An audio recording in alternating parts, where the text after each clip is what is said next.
Hey everyone, welcome to Writer's Realm Podcast, and thank you for joining us as we journey through writing together. We're your hosts, Bob Adato, Holly Rebelliard. And Austin Matthews. and today we're going to talk about what to expect from our pro editor with Amanda Bidnall. Hi! Hi, happy to be here. Happy to be, well, happy, I'm so excited to have you, believe me. So Amanda, tell us about yourself. My name's Amanda Bidnall. I've been a professional editor in some capacity since maybe about 2015. Before that, I actually got my doctorate in the States, actually. I'm Canadian, but I got my doctorate at Boston College. And in history, I published a history book and I taught for several years. And then I kind of got into writing. I said, I'd really like to just do something for me. And I'd always wanted to see if I could write a romance novel. So I actually started writing one and I joined the Vancouver chapter of Romance Writers of America. This was years ago. And through that, I ended up meeting so many wonderful people, working with different people. And I did something I never ever thought I'd do, which is I went into business for myself and I started editing. I edit lots of stuff, but I edit mostly fiction. And I do all kinds of editing. I would say maybe line editing might be my specialty if I had to pick one. But I do it all. And I'm actually working with a friend. We've just started actually writing a book about editing and about self-editing for people who are publishing on a budget. Right. Yeah. Okay, so not to already get on a tangent, but I'm curious. So how do you go about becoming an editor? I don't even know if I could explain it to you. I started working with, so they did start because I had started writing. So I had sort of joined a writer's community a little bit. And I actually started off, I was like, well, I should help out. I should volunteer. So I became the assistant editor of our monthly online newsletter. And the editor was this wonderful person who seemed to have this very varied background. But she did lots of stuff with writing, and she had at one time had her own publishing company for children's literature. And I said, hey, do you want to, I don't even know if I'd ever met her in person. And I said, do you want to have a drink and, go out? Like, I'll buy you a drink. And I just like to hear about what you do, because I'm kind of thinking about maybe trying something different. And so we went out and she was like, all right, there's this project coming up and there's a bid. Do you want to do it with me? And I was like, you just met me. Why would you? She was like, you know what? She said, like, just from working with me on the newsletter, she was like, you have an eagle eye for, for like typos and writing and that kind of thing. She's like, you get everything done on deadline. She goes, you published a book, so I know that you have task commitment.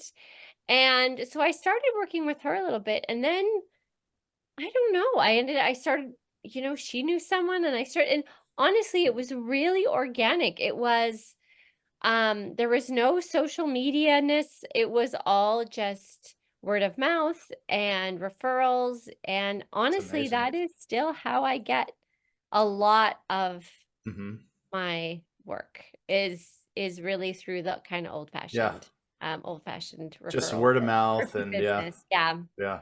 Some people find me through Editors Canada, or they might find me on my website, but yeah.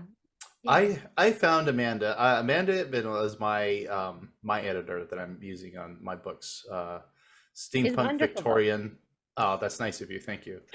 I definitely attribute, I did win an award, best debut, and I thanked her up on the stage, even though I explained that she played the wrong instrument. She's not a bassist. She's actually rhythm guitar and co-lead singer. But okay, so this is how I found Amanda, because I have to tell this story because I think it's so fun. I'm going to try to keep this under an hour. But so There's a movie that came out, I think 2010-ish, somewhere around there. It was Scott Pilgrim versus the World. This movie was crazy, and it's incredible, and it's full of amazing music. One of the bands in that movie, that the title of the movie, Scott Pilgrim, is actually a song written and performed, excuse me, by Plumtree. Excuse me. I fell in love with Plumtree. I started listening to their music. They have 3 albums and an EP, and then like a kind of a greatest hits kind of a deal. But I was like, God, these guys are awesome. And unfortunately, this was years ago. Like, I'm too late. I missed the train on this. So I did kind of like this is happening as I'm writing my first draft for Coil and Fang, Curse of Shadows. What was it? It was called Book of Infinite Shadows, I think that was the original title. It was initially, yes. And so I go, as I'm thinking about an editor, which we're going to talk about why you do need an editor, but and listening to the music, I go, I wonder where are they on tour? Because some bands they're still out there. I'm trying to think of somebody that's they're from the 90s, right? Amanda, your Plumtree was from the 90s, was it, or 2000s? It's kind of mid 90s. Yeah, to early 2000s. Yeah. Okay, so, and they're not, but I go, well, what are they up to? I'm a cop. Maybe I investigate too much. But I go, what's going on? And then I happen upon Amanda, and she has a website that was she does editing, and I'm like, oh my gosh, I need an editor. But I go, wait a second. Let me see what kind of editing, and it wasn't necessarily clear, and I think that's fine. It wasn't like you don't specialize in anything, right? Well, now, I mean, kind of, I do. My website initially was less fiction oriented, and actually it's sort of in the process of being revamped right now. Okay. Yes. Yeah, and I wasn't sure. Holly, I'm not done with my story. I have half an hour left. Wow. I have half an hour. But but I was excited, and I'm like, well, I don't know, because I'm raised steampunk, and I have no idea. But I think I remember seeing that you had something to do with romance. And I felt that was good. I felt like, well, this might be good because she knows relationships, she knows emotions, and she can kind of tell me if what my characters are feeling and thinking and how they should. So I emailed her out of the blue, and we've been working together ever since. And that's how I found Amanda. Okay, Holly, you're allowed a question. Yeah, I was actually just going to ask Amanda, speaking of website, can you give us your website and how anyone can find you? Yeah, it's just my name. It's just amandabidnall.com. So easy peasy. Yeah, that's a good one. I'm sorry. I'm like starstruck. I mean, Plumtree is so good. Please, if you like music, you love Canadian indie, please go listen to Plumtree. They're fantastic. I mean, there's a movie and two sets of cartoons that are Scott Pilgrim that have their music in it. So jump on it. It's okay. It's very weird. I was very young when so I feel like it's a wonderful blessing. It's also like it sort of haunts me for the rest of my life. This will haunt me. Yes. Good ghosts, I guess. Now I know you because you're an excellent editor, though, and that's what we're going to talk about today. So why don't we start? Because I contacted you and you said, are you a new writer? I'm like, yeah, this is my first book. And you said, can you consider a developmental edit? So tell us what that is. Well, actually, before I start, I kind of want to jump on one of the things you said, which was really interesting, because you did what I would recommend any writer does when they're looking for an editor, which is you put out the feelers to see if we would be a good fit. Right. And I have to do the same thing as an editor, and it is true. It's not like as an editor, I specialize in steampunk. Now, there are definitely editors out there who do, and that's awesome.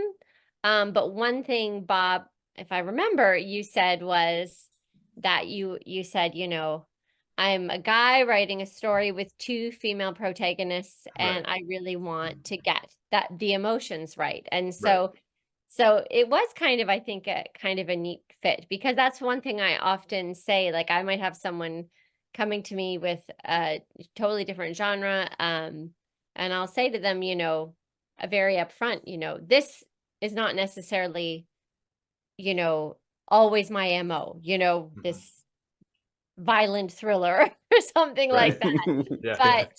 But I'll say, if you are looking for XYZ, if you're looking to kind of watch out for things like emotional arc and things like that, then we may actually still be a good fit. So anyway, and I feel like we were a good fit. Yeah. But yeah, to go Thank you. back, so yeah, there are kind of blurry edges to these categories, but there are roughly 3 sort of stages of editing, or 3 categories.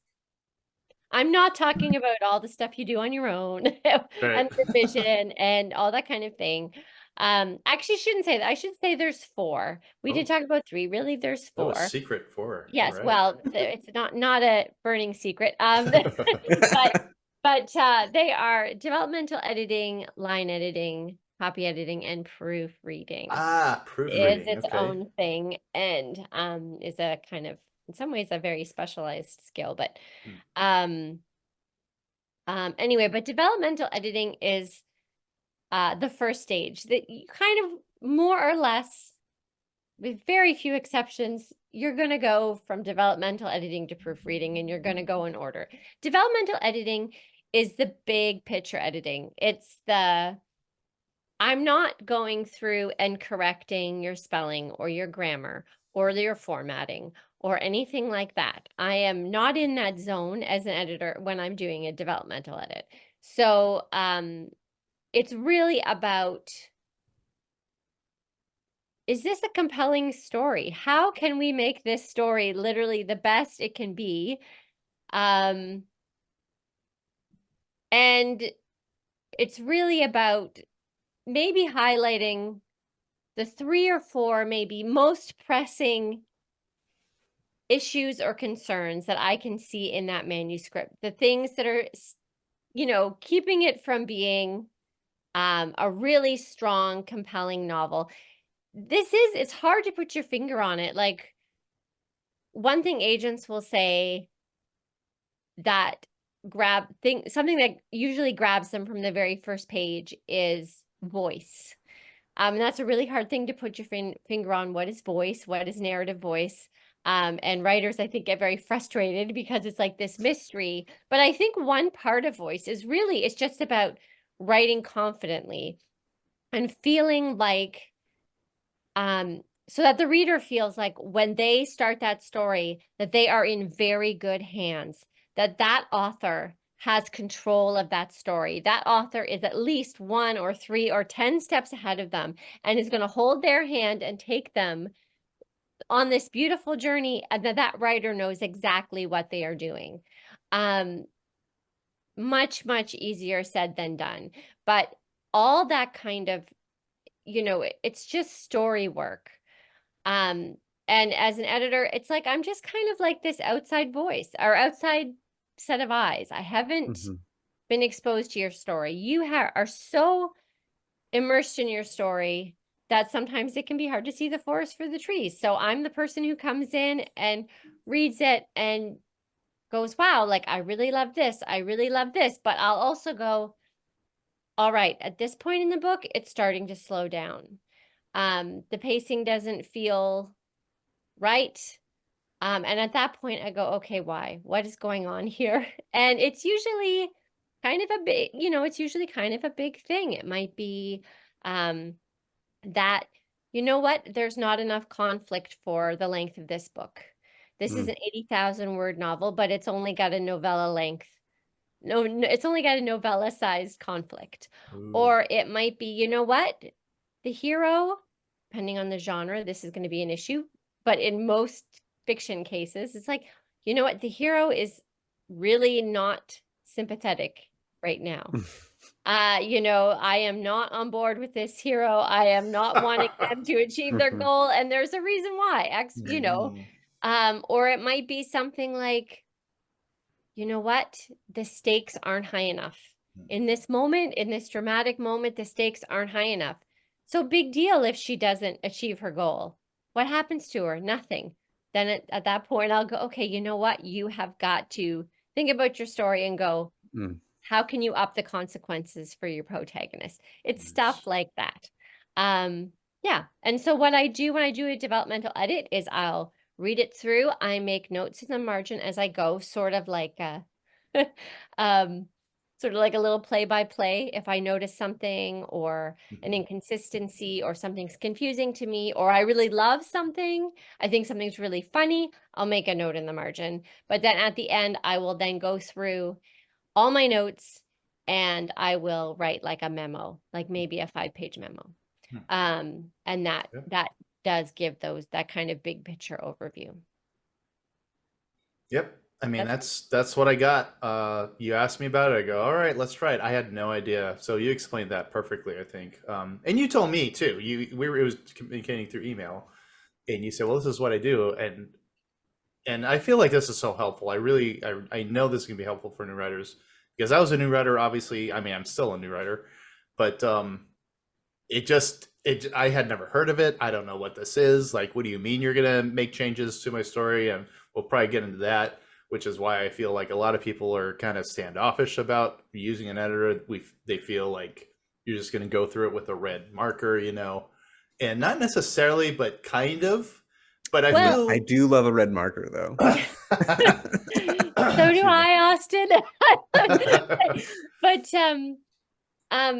But yeah, and one thing I guess I should also mention about developmental edit, and this is what makes it different from, say, like a really good beta read, is that I will also, in my memo, I will say, here are some challenges, but I will offer strategies. Here are some ideas.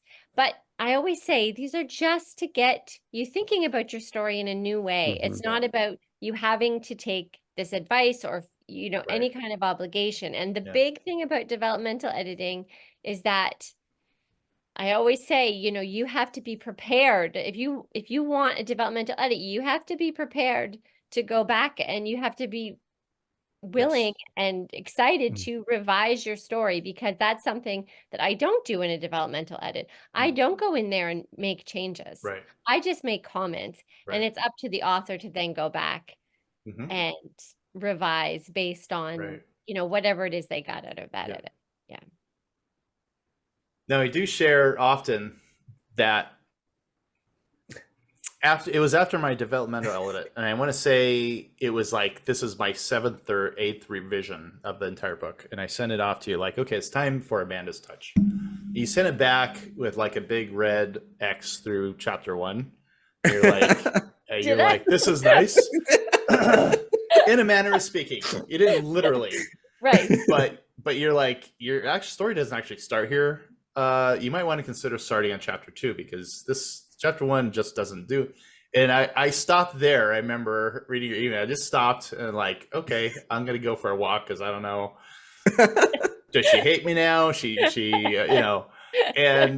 But I tell you what, Amanda was completely right. I pulled away chapter 1 that I had written that I worked so many months on, because we got to talk about that sometime, about how to get out of chapter 1.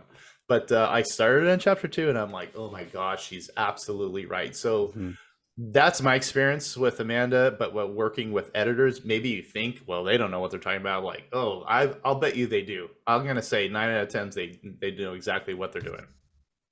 And I think that's something too to think about, is like accepting the criticism. Like, you're paying somebody to be critical. It would be foolish of you to not accept their criticism, because then you're also just wasting your money to not listen to somebody. Like, if you're going to do it, like, they're trying to help you. They're not trying to like be mean. So like, an editor is there to work with you on your book, and so accept it. It's hard. It's hard. And it's true, as an 100%. editor, it's like, I'm so used to doing that. It's like, I have to remind myself, this is someone's baby, right? It's a huge thing to trust a stranger, or even not a stranger, with your story. Like, that is huge, huge. And so I do try still to go, okay, there is and and I always feel like, just like what you said, Austin, it's like, well, they're paying me to, I always joke, I'm like, Charles Dickens could give me David Copperfield, and if he paid me to do an edit on it, I'm sure I would do it. Never mind that it's a, Yeah. masterpiece of English literature, but Right. and you do want that, like you want to get your money's worth. But I also do have to remind myself, you know what? So I do try to start off my developmental memos with, here are a bunch of things that are real strengths of your manuscript. Here are some things, and that's important to say too, because it's like, don't change this stuff. This stuff is really working, and this is where your manuscript really shines. So, Yeah. I That's think you that's got did. to be Yeah. that's got to actually, be very good well. for authors as well, because then they can go back and read what they've done well, and then they can learn and compare that to what they've done not so well. And you can be like, hey, well, this seems to work better because I did X, Y, and Z, whereas this I didn't do that. And you can look at those from a different perspective. Yeah, it's kind of a fun perspective. It's like having an English teacher as an adult. I wore my turtleneck, especially for this podcast. I mean, you're a professor, right? Well, I mean, was, that's amazing. Yeah, that's amazing. I was, yeah. Oh, And gosh. honestly, all those years of teaching, I think actually helped a ton. I actually think that my academic background was a very, very good preparation for being an editor. But what I found, and I think it should be no surprise that I became an editor, because by the end, I found myself becoming, as a teacher, a little obsessed with form and structure in writing. I kind of felt like, you know what, if most of my students aren't going to end up being historians, they're going to be something else. They're going to be teachers or whatever, whatever they're going to be. I said, if they're going to go into business, who knows? But I'm like, if they leave with anything, honestly, what they should be leaving with is, this is how you write a persuasive piece of, piece of writing. This is how you write a persuasive essay. If you learn nothing else, if you forget all of the history, at least leave with that. And so by the end, I mean, I feel like my classes were like half essay writing and half history, because I was so obsessed with it. Yeah, but I mean, it's such a good practice. Like, I mean, and as a writer too, getting the experience of being a teacher, like editing other people's work will teach you really quickly what is wrong in your own work. Because you're like, oh, I make that same mistake that I've seen 300 times today. And so, yeah, just, if you got 100 papers to grade every single day, you learn really quickly what errors are. So, yeah. And I mean, there's like, I remember, assigning like a 5-page paper, and the difference between one that was well written and one that needed work, it was night and day. The ones that were like well written, it was like, it would take me 5 to 10 minutes to read that essay, so fast. If it was more of a challenge, it would take me 30 to 45 minutes to grade that paper. I mean, it does make a huge difference. And really, as an editor, that's all you want, is you want that piece of writing to be effective in the sense that the reader gets immersed and doesn't get thrown out. It's just about the flow. That's what everybody wants. You want your reader to get into your story and to be so into that story that they're not thinking about anything else. They're not thinking about, that they have to make dinner or that they have to get up for work tomorrow, because they're in that zone, right? Nice. Well said. All right, so that's a developmental edit. What's a copy edit? Well, are we going in order? Should we do a line let's do it in order. do? I don't know what I'm doing. Amanda, what's next? Amanda, what's next? Well, the thing is that I kind of cheat as an editor a little bit, and I often will do a line edit and a copy edit kind of together. In a perfect world, I wouldn't do this, but in the real world, people don't have enough money to do a separate line edit and a separate development and a separate copy edit. I do a developmental edit separate because it's a completely separate thing. Right. But both line editing and copy editing are really about editing at the paragraph and the sentence level, right? And the big difference from developmental editing is that I am actually in there making changes. I am actually going through line by line, and I am making corrections, or I'm making suggestions. And I do all of this. I usually work in Word. I like Word, but you know, I could be working in Google Docs or Pages or anything like that. But I will always use the kind of the tracking function, so that not only can the author see all the changes I've made, but they can easily reject those changes. Or Or accept. or accept, hopefully accept, right? But so, and I feel like a line edit is sort of the unsung hero of editing. I think a lot of people just think it's kind of like copy editing. But it's really its own thing. Partly because it is more subjective. And although, you know, there might be some, you know, grammar correction and that kind of thing involved, it's really about the rhythm of the prose. It's really about flow. And again, it's really about getting the reader into that zone. And so it can cover a lot of stuff, and it can be quite, as a line editor, I really get in there. And actually for years I had kind of a certain amount of guilt about it. I was like, am I one of these, you know, totally overbearing editors who, because I get in a zone and I'm just going and I'm thinking, and then actually recently I actually took, through the Editorial Freelancers Association, I took a line editing class, which I had actually never done an actual class. I had taken a few editing classes, but they weren't specifically about fiction. And so I kind of wanted to do this. And honestly, it was the best. It was money well spent, purely for peace of mind, because it was very affirming. It was like, no, this is what this is what I should be doing. I'm not being too heavy-handed. Yeah. This is really what you do. And it's, someone told me this once. I think this is the best way to sum up line editing.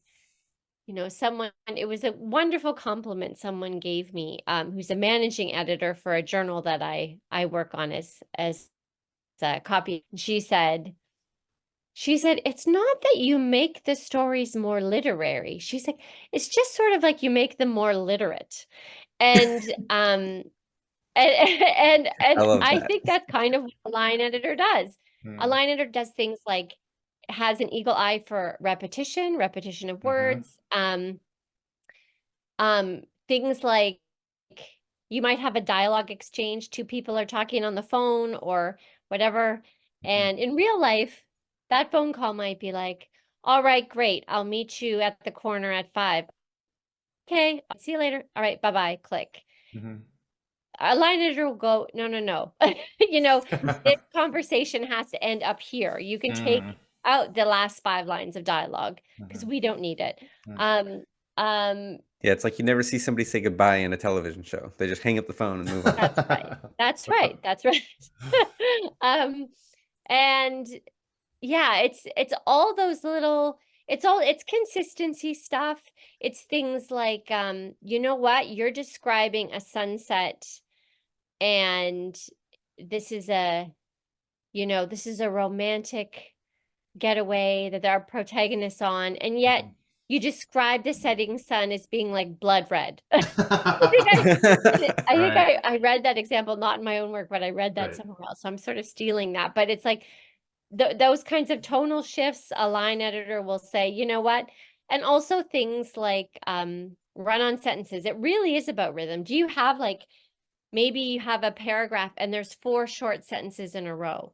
Well, a couple short sentences in a row sounds really good. But after a while, it's not going to sound good. It's going to sound clunky. And so then a line editor they might actually fuse a couple sentences together. There's a lot of work that goes into that. There are a lot of changes, but the actual substance of the story is not changing. Despite the fact that there might be red marks all over the page. It's just about getting that rhythm right. Yeah. So that's a line edit. Yeah. I feel almost bad because I make you work, I feel, because you're there's definitely like a lot of pages where, hey, we can do this instead. No, I do like your no, suggestion. not Yeah. at all. Like I think every client feels that way. Every author feels that way. But no, I would not say that you are happy. I would say your writing is quite clean when it comes to me, right? Oh, that's nice. Thank you. So yeah, just Well, I wash my hands before I write, so that makes sense. But it pays off. yeah, pays off in the end.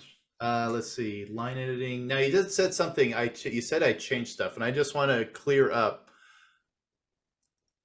what that may sound like. Now you do change stuff, but you leave it there, but you just put the red line through it.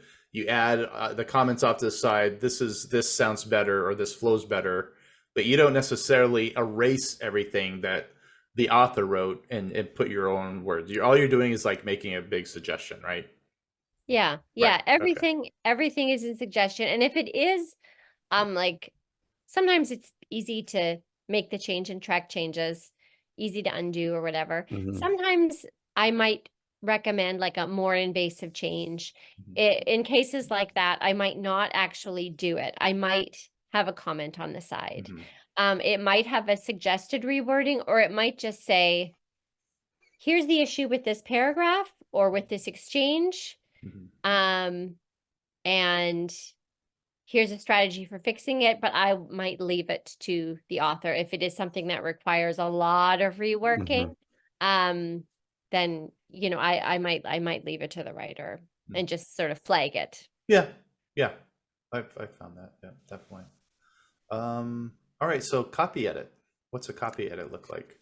So copy edit also happens at the paragraph and sentence level. Also, I'm using track changes. I am actually making corrections to the text, but copy editing is a little more straightforward.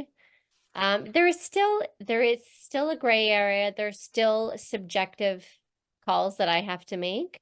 But copy editing encompasses a few things. The big thing is probably what everyone thinks of, which is just correcting grammar, correcting spelling, punctuation is a big thing, also formatting the manuscript, making sure all that's consistent. It might also involve things like checking for consistency. You know, people talk about that. Oh, the protagonist eyes are green in chapter 1, but in chapter 5 they're blue, or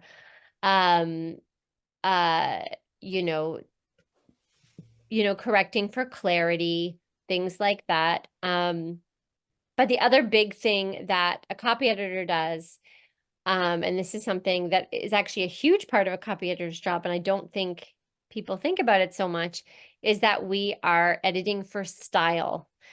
So we are making sure that that piece of writing adheres to a certain kind of style that has been agreed upon between the author and the editor, but might also involve the publisher, if there's a publisher involved. And, you know, there might be actually, I might even be dealing with multiple style guides. Like, for example, I've edited a fair number of in the past, not so much lately, but I've edited academic work, dissertations, things like that. That's what I did at the beginning, because of course I have an academic background, and I would be editing according to, you know, Chicago style or MLA or APA or whatever it is. But I'd also be editing according to the university style guide for submissions for dissertations. For fiction, it's much simpler. And most novels use the Chicago Manual of Style. That's the biggest style guide that most fiction publishers use in the United States. But also I'm Canadian editor, which makes me pretty good at I can edit American, I can edit Canadian, I've even edited some British. And there's all different spellings and all different kind of punctuation conventions depending on that sort of thing. A copy editor will handle that. But the biggest thing from a fiction point of view is that your copy editor will work with you will work with the author to create a style sheet or a style guide for their book or their series that basically itemizes the kind of major decisions, like is your novel going to use the serial comma or not? Is it not, or the Oxford comma or not? Are you going to use single quotation marks for scare quotes, or are you going to use double quotation marks for scare quotes? What about numbers? When are you going to spell out numbers? When are you not going to spell out numbers? How are you going to do time notations like AM and PM? All those sorts of things. And very important is, are there any special terms that your books use? Any special spellings, special capitalizations? This seems like small stuff, but it is huge. I mean, it's huge. And especially if you are doing any kind of world building, if you're writing fantasy or anything like that, it's like, you know, is this term italicized? Is it capitalized? Is it hyphenated? What about when it's used as a noun? What about when it's used as a verb? What about when it's used as an adjective? Are you going to spell, you know, all of those things? That's what your copy editor is going to talk to you about. And all that stuff is going to go in the style sheet, which is very important, not just for the editor to be consistent, but for you, because think about Bob. He's got a series, right? He's got recurring characters. He's got maybe recurring places. You've got to keep track of all that. And I can tell you, whether you're I need this as an editor, but authors forget too. Oh yeah. Authors forget that they capitalize this word in book 1, and then it doesn't come up again until book 3. And Yeah. and I've learned the hard way as an editor. Yeah. You know, that you have to keep track of all that stuff. Yeah. So that's you got to create your own wiki page. Yeah, totally. I mean, that's what people say, that you should create a series Bible if you're writing a series, because it's a lot. Yeah. A lot to keep track of. Yeah. No, that's what you send me. With every edit, I have the style guide is what you send me along. Like, hey, just as a friendly reminder. Or, yeah. So I appreciate that. Yeah, and huge red flag. If you're thinking about working with an editor and they don't make you a style sheet, you should reconsider that editor. Wow. That's it's important. Yeah, I would think. Yeah. Yeah, I will say I don't miss having to do everything in MLA style as an English teacher anymore. That I've never been the academic kind of writer. So. Oh, were you an English teacher? Yeah, so I was an English teacher for 2 years and an elementary school teacher for 1. So. Oh, that's awesome. And so what were you like a English teacher like at university or at high school? High school. Yeah. So boy, not for the faint of heart. That job. Yeah, and I did not go easy on them on the writing assignments. I think they had to write something like 3 pages a day, which meant I had to grade 3 pages a day for every single student. So oh wow, I had a lot of red pens. I know. You have to. It's got to be an assignment that's like it can't be too hard on you either. You have to. Yeah, exactly. Don't assign more than you're willing to grade. Yeah. Okay, so then there's the 4th one. You said proofreading. Yeah, so proofreading, which I will do proofreading like for novels and that sort of thing, because again, it's a little more straightforward, but proofreading can get intense especially if it's like nonfiction or any, you know, kind of special formatting. But basically, proofreading, people often think of it as like just the final stage. It's like the final read through to catch all those straggling typos, which there always are straggling typos. And that is what proofreading is. But technically, proofreading is the final pass, the final editing pass after your story has been laid out. Once it's like ready to go to print, or ready to be turned into an ebook or whatever. But once it's been laid out, and then the proofreader is not just doing basically a final sort of editing pass, checking for things like consistency and typos and extra spaces, punctuation marks. But it'll be also checking for things that things to do specifically with the layout. Has everything been laid out properly? Is there missing text? Was something missed? What about the pagination? There are certain sections that are paginated and other ones that aren't. Is all that correct? All that kind of stuff is also a part of proofreading. Is like you look at your table of contents. Is it all correct with the actual page numbers? God, you're giving me flashbacks. It's all horrifying. Yeah, yeah, I know. I mean, sometimes I can't believe that I do this because I never liked editing my own work at all. Yeah. I was like, it's Yeah. good enough. It's done. Yeah. It's ready. It's ready to be published. Let's go. Yeah, yeah. Yeah. That's funny. I was curious now. You mentioned if somebody picks up an editor and they don't get a style sheet, and so that's a big red flag. So what are maybe a couple of other red flags that maybe we don't know about? Well, I don't know. I mean, I actually really feel for writers who are looking for an editor. I think it's tough. And I do think there's a huge variety of price points when it comes to editors, and there's a huge variety of editing styles. Every editor has a different style. And there are a huge variety of abilities. There Okay. are some not awesome editors out there, and I'm not saying that I'm the best or anything like that. She is. But if you get a manuscript back and there's like a handful of corrections and they're like, it's great, don't take that as a compliment. Take that as a, you know what, you want to be getting your money's worth. It's Yeah. like, I just spent $1,000 or more, whatever, on this edit, and this is what I got back. No, you know, Right. you That's a do good want to point. get your money's worth, even if it's tough to swallow those. Yeah. You want those suggestions and you want that kind of sensitive reading. I would say if, you know, I always offer this to potential authors who I might work with. I always offer to do a little sample for them and to give them an estimate based on a sample of their work. I like this for a couple of reasons. I like it because it obviously gives me a sense of what I'm going to be working with. So obviously it allows me to estimate better how long it's going to take me or what I'm going to need to do.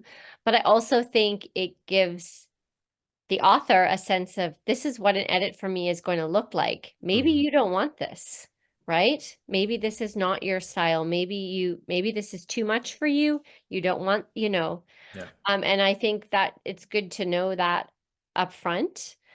And I think also it makes it so that you're less likely to have nasty surprises. If I can give an estimate or a quote,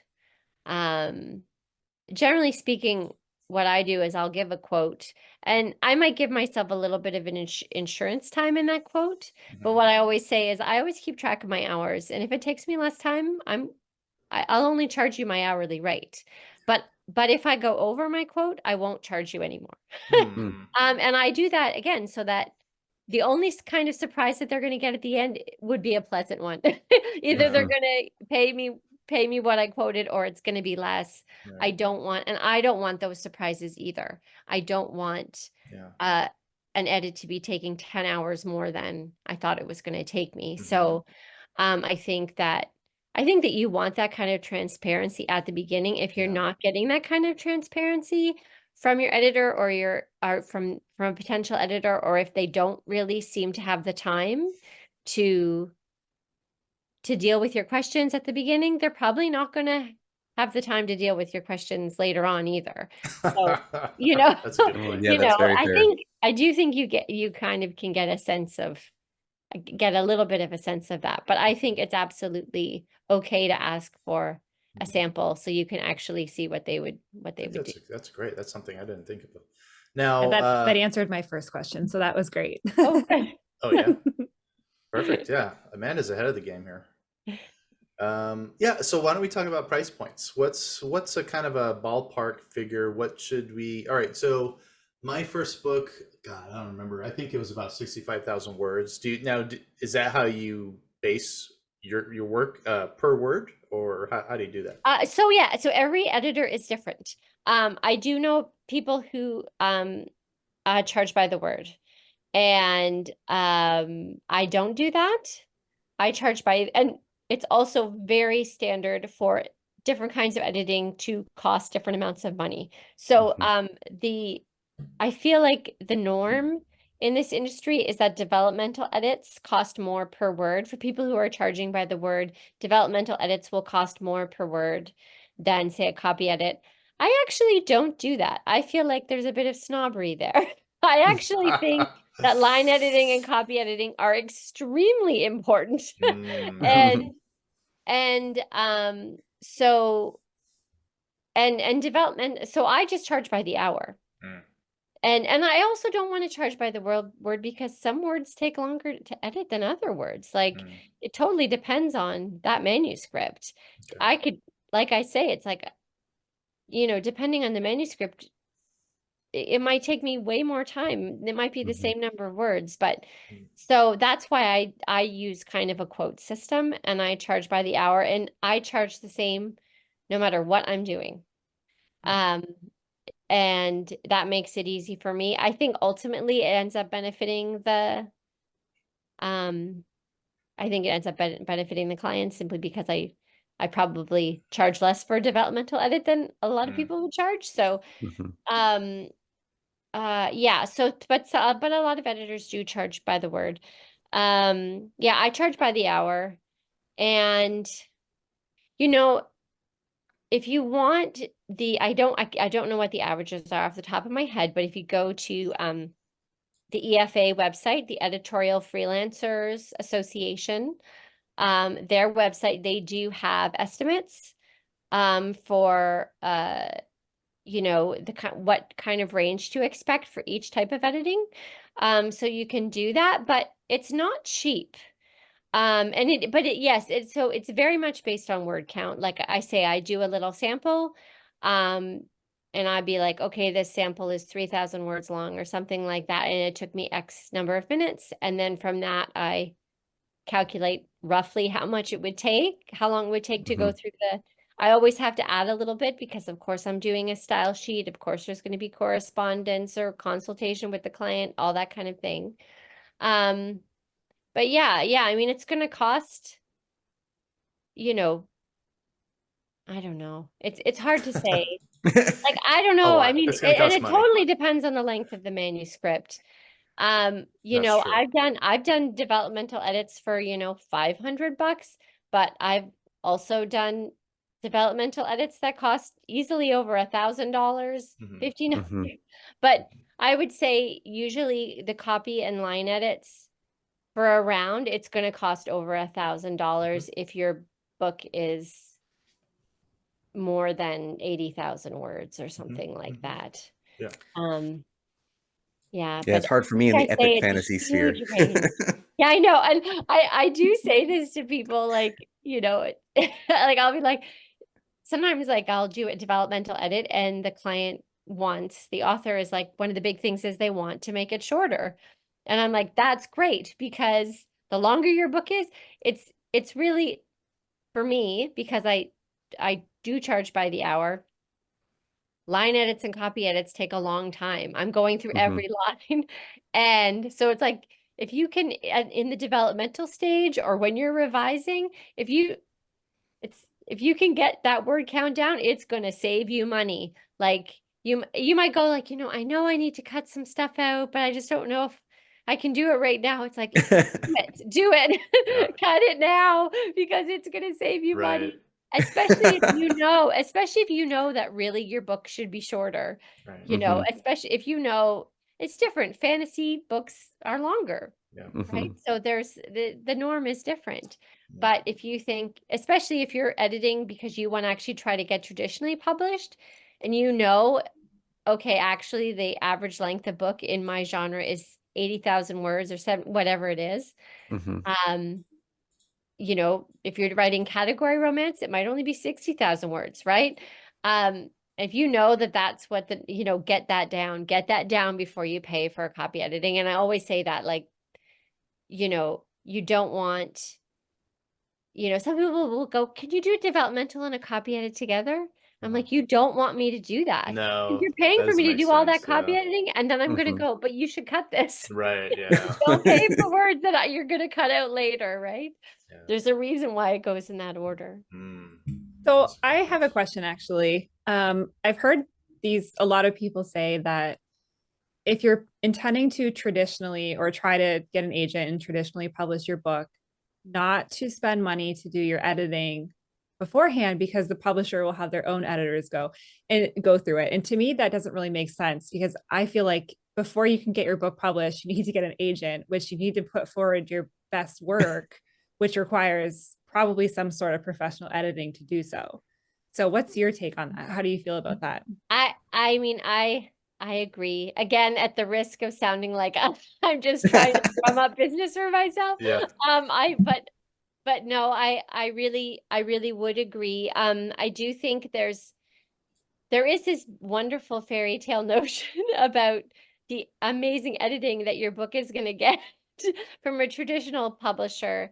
But and you will get some amazing editing. You're going to have some of the best editors in the business, depending if your book gets published by Simon and Schuster or what, a Penguin. It's like, of course, you're going to have great editors working on your book. But there's two things. One, exactly like you say, that an agent who's reading who's reading your manuscript, you do not want them getting getting tangled up in Right.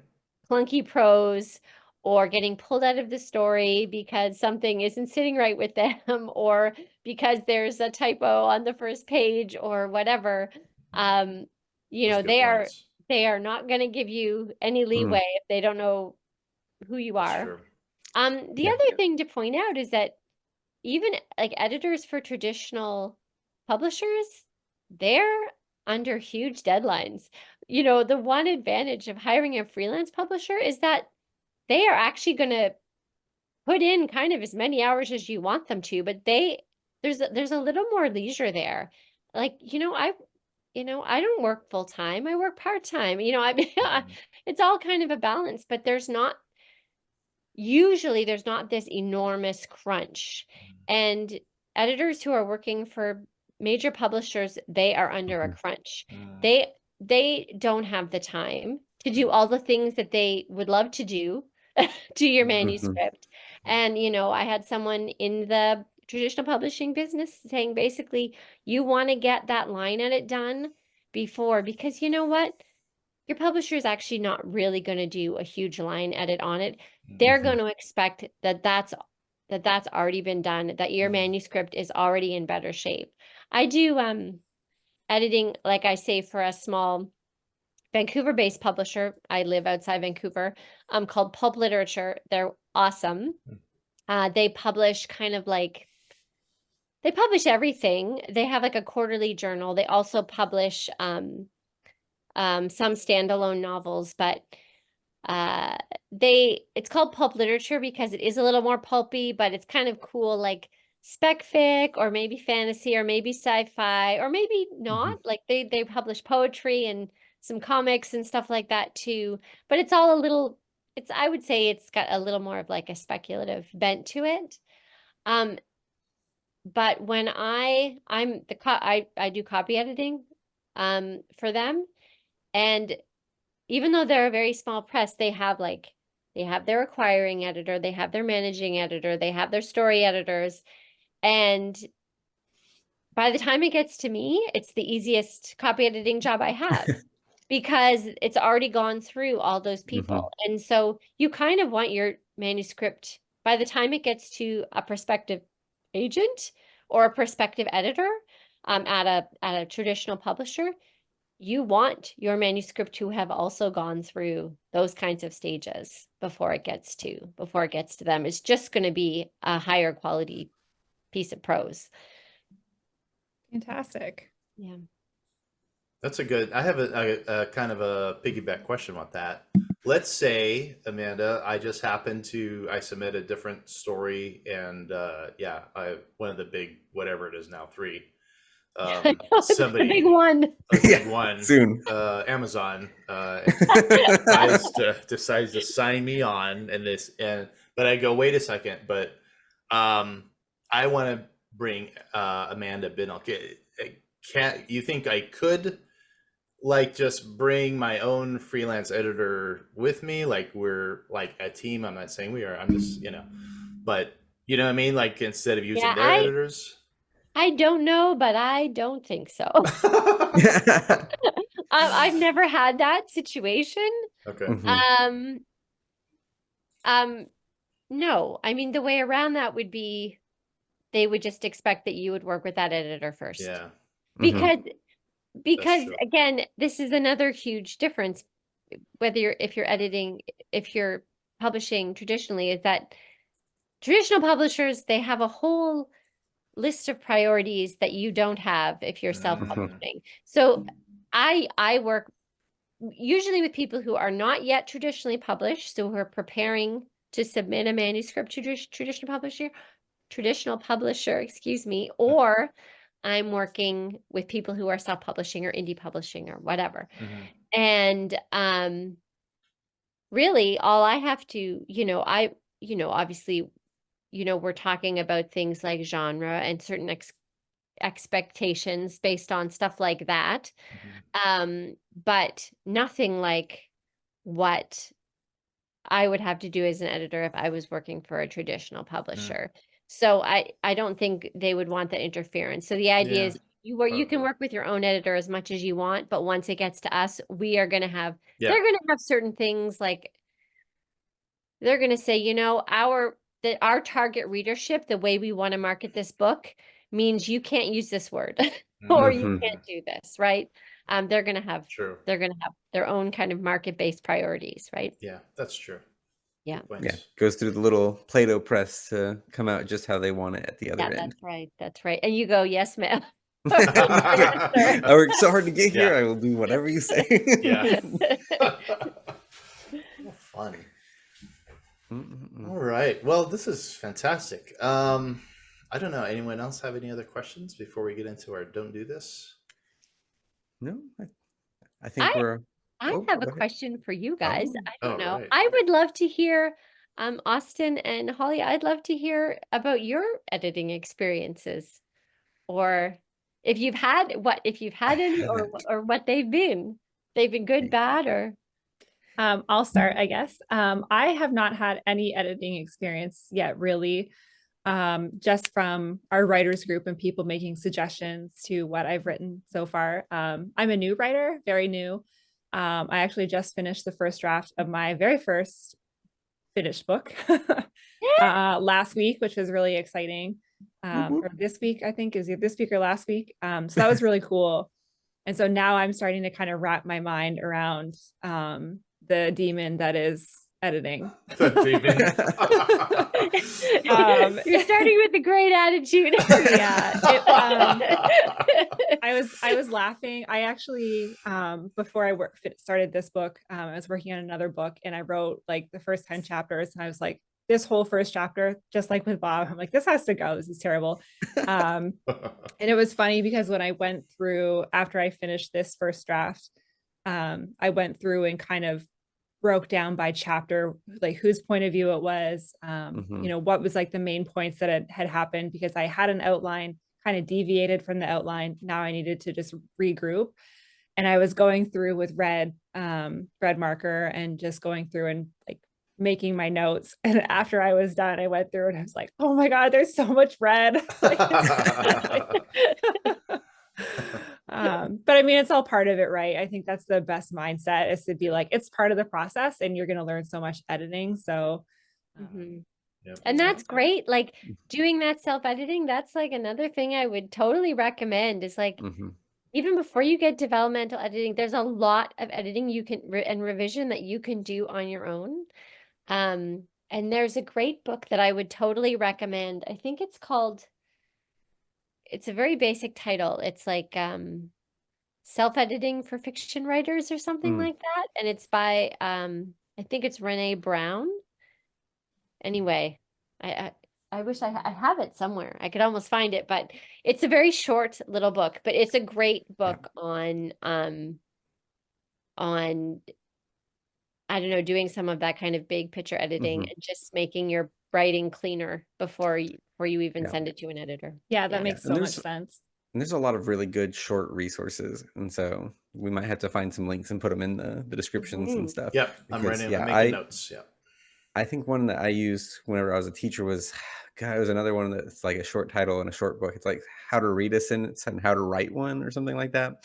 That was just like, it's like, hey, really quick, like here's the goal of grammar is just like make your sentence as clear as possible so the person on the other end understands what you're trying to say. And so I actually really enjoy editing because I'm a discovery writer. So like that's the part where I'm like, okay, let me come back and actually see what story I even wrote. And so I get pretty heavy into like, okay, like does this chapter serve a purpose for like the actual story, and getting into a lot of that kind of stuff of like, okay, each one has to justify its existence, otherwise it gets cut. And then it's like I look at the gaps, add some stuff back in. Yeah, so I just really enjoy that part of the process. I might actually enjoy the first big round of edits more than the first draft, which is maybe weird of me. But like by the time it gets to like 6th and 7th round of editing, I'm like, okay, I don't want to look at this anymore. Right. And that's a good sign that it's close to done. I think when you're like, I don't care anymore. Yeah, just get it out of here. Probably getting close to done. I have one last question. We're keeping you. I know I always tell us we're going to stay under an hour, and we never do. No, we never do. Because Bob spent 30 minutes fangirling. Yes, I'll do another 30 if you just keep it up. But, yeah. I know a lot of new writers are going to go, you know what? I'm just going to use Grammarly, and I think that's good enough. So what's wrong with that? Well, you know what? Actually, I mean, I think that tools like Grammarly and Pro Writing Aid are really great in a lot of ways. Robots can do things that I can't do, and they notice things that I don't necessarily notice. And they give you all that like data, which is just fun. And that's really cool. So I mean, I recommend using it. I think it's great. But I don't feel like my job is obsolete just yet. I feel like yeah, I mean, I feel like the easiest way that I can explain it is that a human is empathetic. A good editor is empathetic to you as a writer and is empathetic to your characters and your story. You know, a computer makes a judgment based on what it thinks you're trying to do. And sometimes that judgment is bang on. Yeah. And sometimes it's not. Sometimes it's way off. Sometimes it's not quite right. Yeah. And I do think that sometimes people will uncritically accept certain corrections, and that might not be the best thing for your story.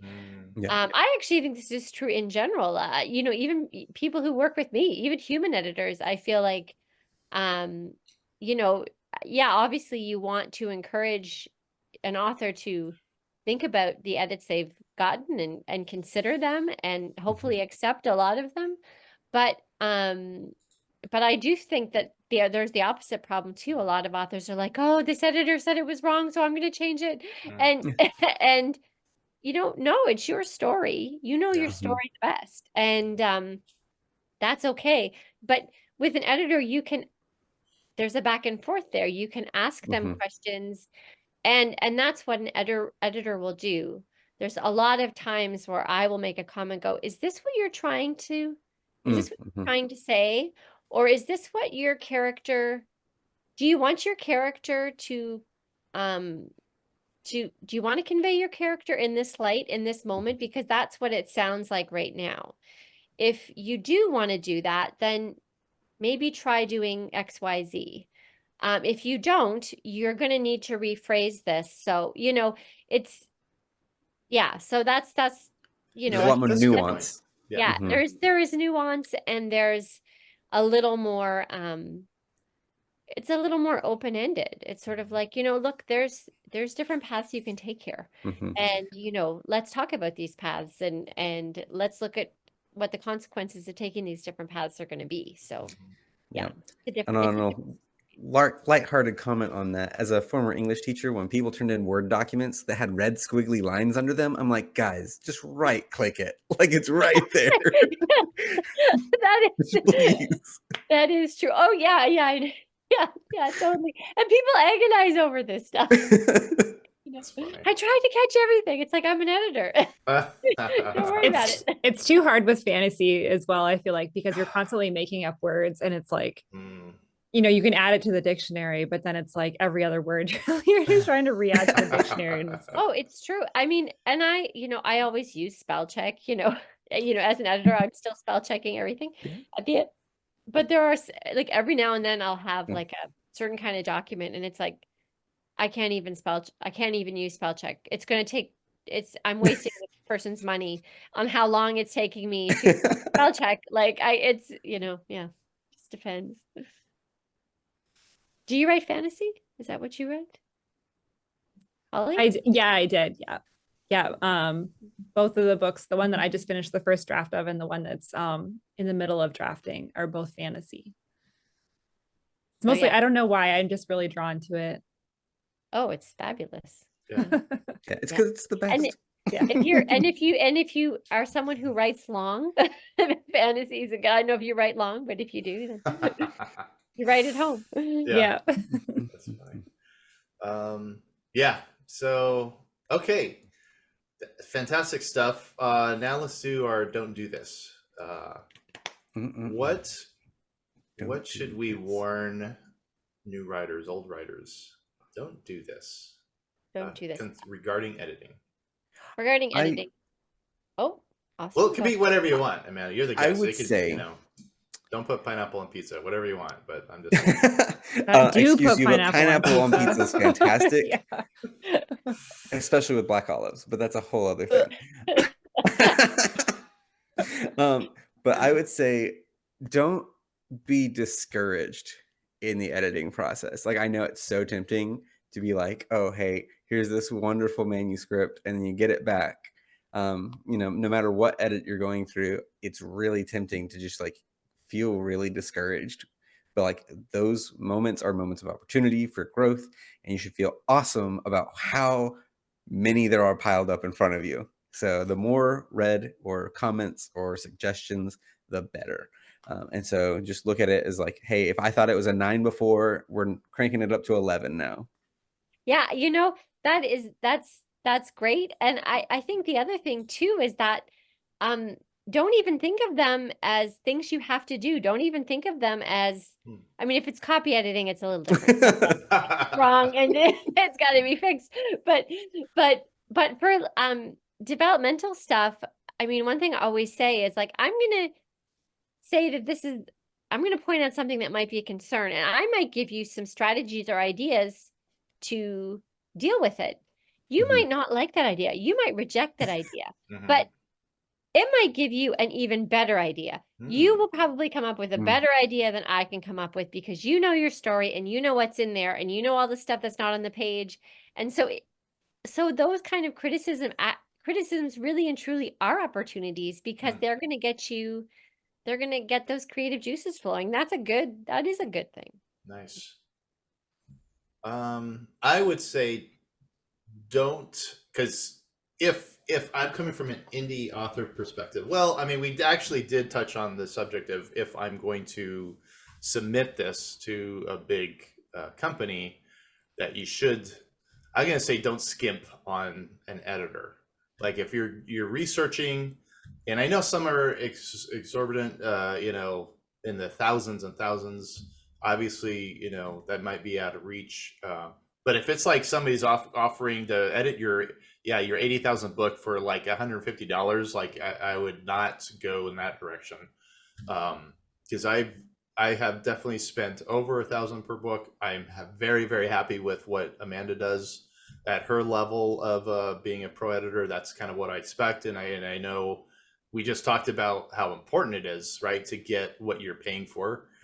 So I would definitely say if you're going to skimp, it's not skimp on a book cover, but between a book cover and an editor, I would put the money on the editor. That's what I would do. Hopefully you won't have to make that decision. They're both hopefully not important. Right. No, they absolutely are. Yeah. Well, I'm made of money, so I never have to make that decision. Wow.